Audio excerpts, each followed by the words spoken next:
Et je voudrais commencer tout d'abord par poser la question au professeur Stéphanie Tuber-Janin. Que sait-on aujourd'hui de la santé orale des enfants? Que sait-on aujourd'hui, grâce aux données scientifiques, de la façon dont il est possible de la promouvoir, de l'améliorer, de réduire les inégalités?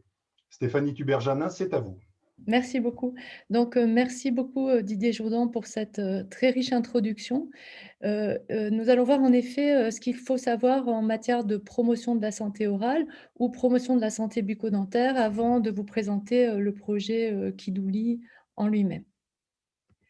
Alors, il s'avère que la question de la promotion de la santé orale est devenue très récemment un sujet d'actualité avec une résolution de l'Organisation mondiale de la santé qui date du 19 janvier 2021 et qui invite les États membres à intégrer la promotion de la santé orale au sein des politiques de santé publique visant à prévenir les maladies chroniques.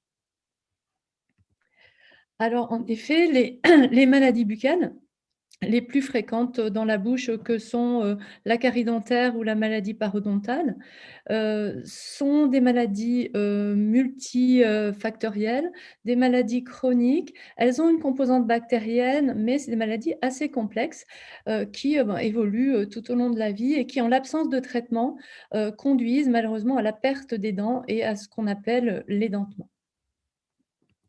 Alors, ces maladies buccales, elles sont extrêmement fréquentes. Elles touchent environ la moitié de la population mondiale et vous avez pu répondre avant ce webinaire à un quiz sur la prévalence des maladies buccales. Donc là, je peux peut-être vous donner la réponse dès maintenant, en tout cas pour une partie.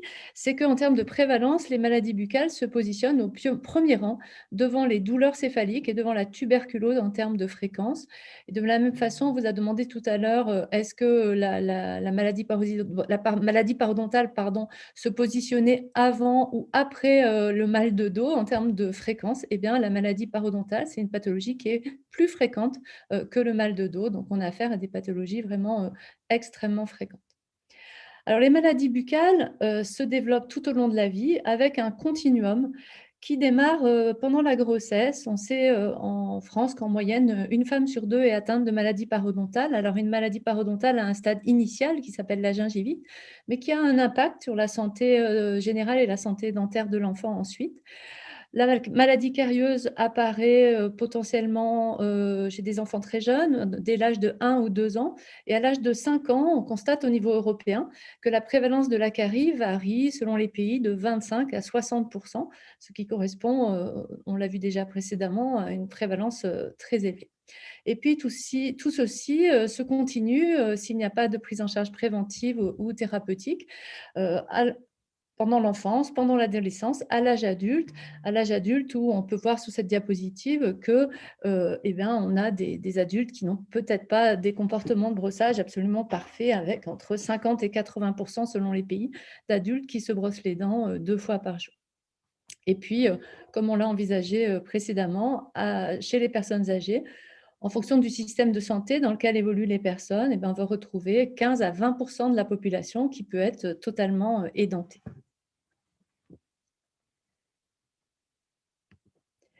Alors, comme cela a été précisé dans l'introduction, les maladies buccales représentent un marqueur précoce d'inégalité et c'est mis en évidence de façon très claire sur le site du ministère de la Santé, où l'on retrouve une figure qui illustre très bien le gradient social de santé en santé orale, avec un pourcentage d'enfants de maternelle atteints qui suit vraiment de façon progressive la catégorie socio-professionnelle des parents. Mais la santé orale, ça ne se résume pas uniquement à la présence ou à l'absence de maladies buccales. C'est comme pour la santé générale, et la Fédération dentaire internationale a donné une définition de la santé orale qui a été reprise dans le flyer du webinaire et qui définit la santé orale comme un concept multiforme qui inclut la capacité à parler, à sourire, à exprimer des émotions avec confiance, sans douleur et sans présence de pathologie du complexe orofacial. Alors, pour illustrer les impacts des maladies buccales sur la santé orale et sur la santé générale, on vous a proposé le cas de Wendy. Vous avez été sollicité pour réfléchir aux impacts de la situation de Wendy sur sa santé. Wendy est à 6 ans, elle est élève de CP, elle est scolarisée dans un secteur d'éducation prioritaire, elle est en bonne santé, mais elle a 8 dents cariées et sa gencive est assez rouge. Et puis depuis quelques jours, elle souffre d'un abcès. Et donc, je vais demander à Margot si elle peut peut-être nous donner quels ont été les retours du sondage Booklab sur ce sujet. Donc, on voit apparaître énormément d'impacts potentiels avec vos réponses. On voit que c'est difficile, que ça va impacter son sommeil. Et donc, vous avez complètement perçu que Wendy va souffrir d'un certain nombre de symptômes liés à la présence de douleurs. Il va y avoir aussi des troubles de certaines fonctions, des difficultés pour manger, des difficultés masticatoires, vous les avez bien mentionnées. Tout ceci va avoir un impact sur sa nutrition, sur sa santé générale et puis sur sa qualité de vie. Et c'est ce qu'on appelle des impacts psychosociaux. Et ces impacts des maladies buccales sont assez souvent sous-estimés. Mais bon, on voit avec votre présentation que ce n'est pas le cas. Là, vous êtes loin de les avoir sous-estimés puisqu'on voit que le mot difficile est ressorti de façon très importante. Donc, avant de parler de prévention et de promotion de la santé, il est important aussi de préciser que les maladies buccales sont liées à d'autres maladies chroniques. Alors, c'est particulièrement vrai là chez l'adulte. On va trouver des liens vraiment très forts entre la présence de maladies buccales et d'autres maladies comme les maladies cardiovasculaires ou le diabète. Et pourquoi y a-t-il un lien entre ces pathologies? Parce que ces pathologies partagent des facteurs de risque communs, comme par exemple la consommation de tabac. Ils partagent aussi des processus pathologiques communs, comme la présence d'un syndrome inflammatoire.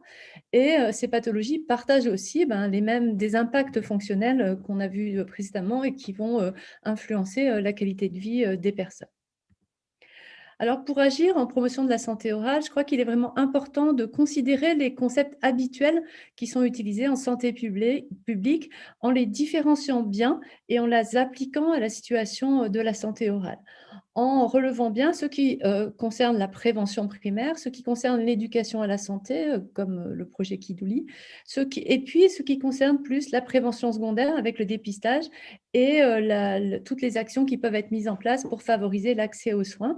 Et en santé bucco-dentaire, on a tendance à vraiment focaliser sur le volet accès aux soins et peut-être parfois oublier les volets de prévention et d'éducation à la santé.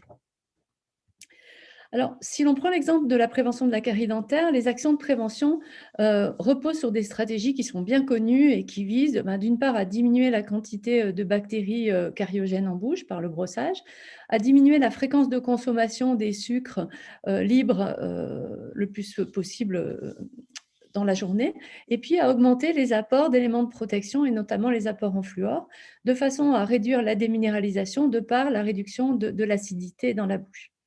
Alors, ces stratégies préventives, elles ont été évaluées et certaines ont fait l'objet de revues de littérature qu'on appelle des revues Cochrane et qui ont permis vraiment de bien connaître leur efficacité. Donc, par exemple, on sait que le brossage de dents avec dentifrice fluoré est vraiment une intervention efficace en prévention bucco-dentaire. Et puis, il y a eu d'autres évaluations qui ont permis d'apprécier l'intérêt des interventions de réduction de la consommation de boissons sucrées ou l'intérêt des interventions qui visent à donner des conseils d'hygiène individuels au cabinet dentaire.